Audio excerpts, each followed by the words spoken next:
ફરી નોંધ જોઈ લઈએ. આજે આપણે વેચાણ નોંધ ઉપર ચર્ચા કરીએ.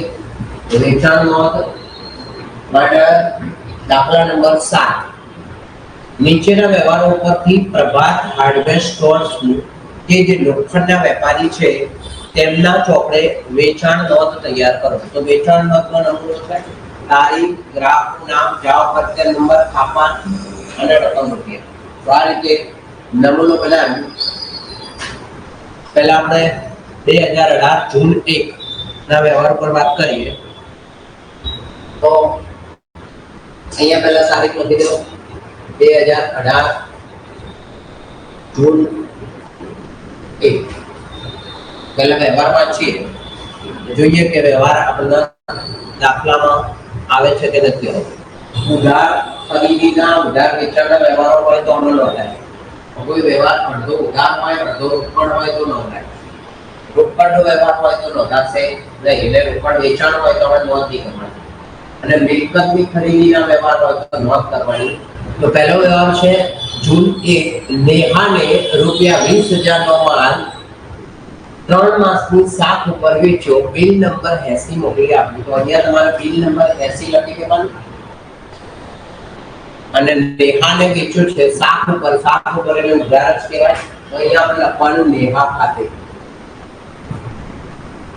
નેહા ખાતે રકમ આપણે અંદર આપેલી છે 20,000. તો અહીંયા લખી કાઢવાના 20,000 રૂપિયા.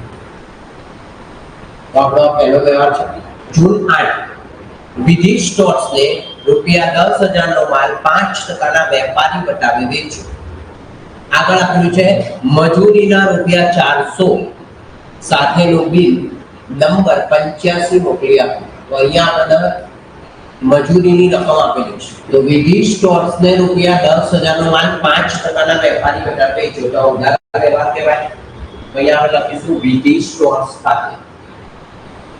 તારીખ જે આપી કોઈ તારીખ લખવાની. તો 8 તારીખ છે તો 8 તારીખ અહીંયા આવશે વિધિ સ્ટોર્સ ખાતે.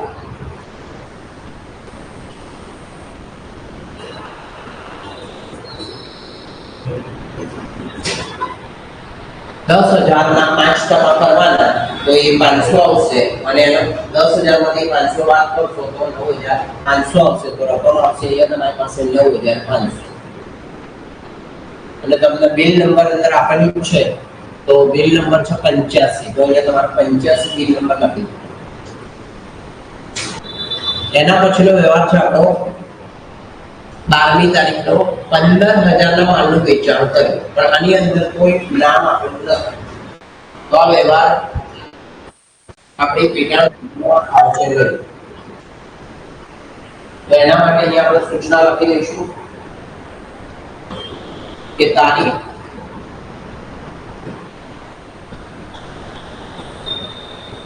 તારીખ 12 નો વ્યવહાર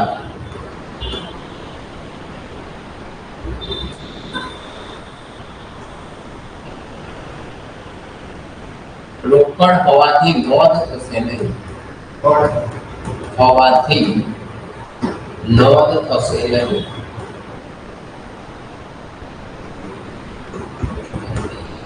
તો આપણો 12મી તારીખનો વ્યવહાર પૂરો થઈ ગયો. એના પછી 15મી તારીખ આપણને આપેલી છે કે ₹10,000 નું યંત્ર ક્રીમાને ₹3,000 માં વેચ્યું. તો અહીંયા યંત્ર આપેલું છે. યંત્ર એ મિલકતની ખરીદીનો વ્યવહાર કહેવાય. તો એની પણ નોંધ થશે નહીં. તો અહીંયા આપણે લખી દેવાનું કે તારીખ 15 નો વ્યવહાર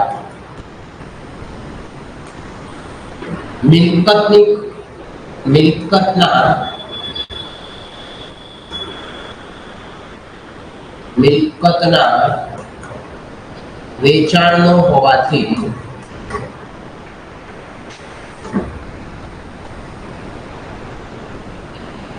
નોંધ થશે નહીં.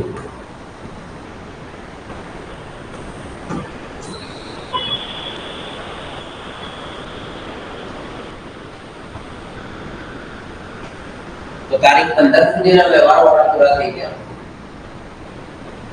પહેલી તારીખ, 8મી તારીખ, 12મી અને 15. એના પછી 23મી તારીખ સિમોલીને રૂપિયા 15,000 નો માલ 10% વેપારી વટાવે વેચ્યું, એટલે કે આ વ્યવહાર ઉધાર કહેવાય. આગળ જોઈએ તો સિમોલીએ 50% રકમ તરત ચૂકવી આપી. તો અહીંયા 50% રકમ તરત ચૂકવી આપી મતલબ કે અડધો વ્યવહાર ઉધાર કહેવાય, અડધો વ્યવહાર રોકડ કહેવાય. તો આપણે આખો વ્યવહાર ઉધાર સમજી નોંધ કરવાની.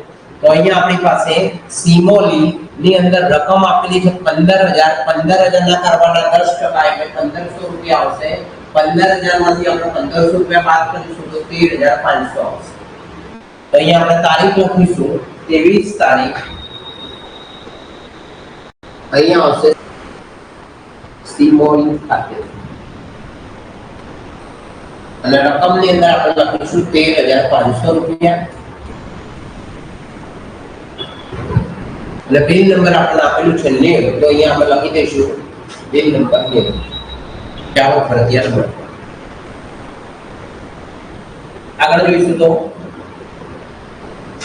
28 તારીખ રિદ્ધિને રૂપિયા 20,000 ના માલનું વેચાણ 10% ના રોકડ કટાવથી રોકડેથી કર્યું. તો અહીંયા રોકડેથી કર્યું એટલે એની નોંધ આપણા વેચાણમાં થશે નહીં, કેમ કે રોકડ વ્યવહારની આપણે નોંધ કરતા નથી. તો આપણે એની સૂચના લખી દઈશું તારીખ 28 નો વ્યવહાર રોકડ હોવાથી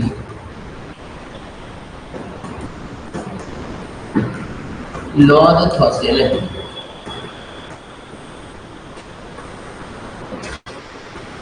અહીંયા આપણી 28 સુધીની તારીખો પૂરી થઈ ગઈ. એના પછી 29 તારીખ મીતા પાસેથી રૂપિયા 15,000 નો માલ મોકલવાનો ઓર્ડર મળ્યો.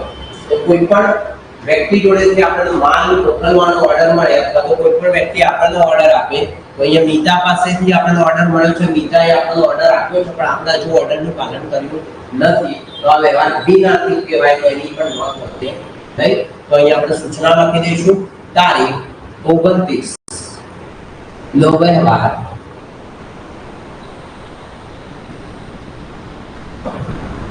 બિન આર્થિક હોવાથી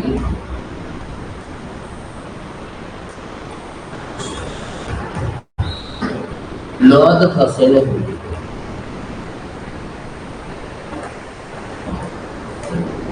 અહીંયા આપણી પાસે 29 તારીખ પણ પૂરી થઈ ગઈ અને એના પછી લાસ્ટ તારીખ છે આપણી પાસે વ્રજને રૂપિયા 30,000 નો માલ 10% ના વેપારી વટાવી વેચ્યો. તો આ પણ વ્યવહાર આપણો ઉધાર વ્યવહાર કહેવાય. તો એટલા માટેની નોંધ થશે. તો અહીંયા આપણે તારીખ 30 લખીશું વ્રજ ખાતે. અહીંયા 30 તારીખ વ્રજ ખાતે રકમ આપણને આપેલી છે 30,000 રૂપિયા અને એના આપણે 10% કરીશું તો 3,000 રૂપિયા આવશે અને 30,000 માંથી 3,000 બાદ કરીશું તો આવશે 27,000. તો 27,000 રૂપિયા અહીંયા આપણે રકમના ખાનામાં લખીશું 27,000 રૂપિયા. અને આપણે બિલ નંબર આપીશું 55, તો અહીંયા આપણે લખી દઈશું બિલ નંબર 55. તો અહીંયા તમારો દાખલો પૂરો થઈ ગયો. ટોટલ માર્ક્સ એનો જવાબ આવી જશે. તો ટોટલ કરીશું આપણે અહીંયા લખવાનું કુલ. તો ટોટલ કરીને તમારે એનો જવાબ લખવાનો. અહીંયા આપણે ટોટલ જોઈશું તો 0 0 0 એ બે 4 ને 5 5 ને 2 7 આવશે. અહીંયા આવશે 70,000. 7 ને 3 10 અને 19 ને 20 કરીશું. જે 2 2 4 ને 5 ને 7 તો 70,000 નો જવાબ આવશે. આ રીતે આપણો દાખલા નંબર 7 છે એ પૂરો કર્યો આપણે. તો આ તો તમારો સ્વાધ્યાયનો દાખલા નંબર 7.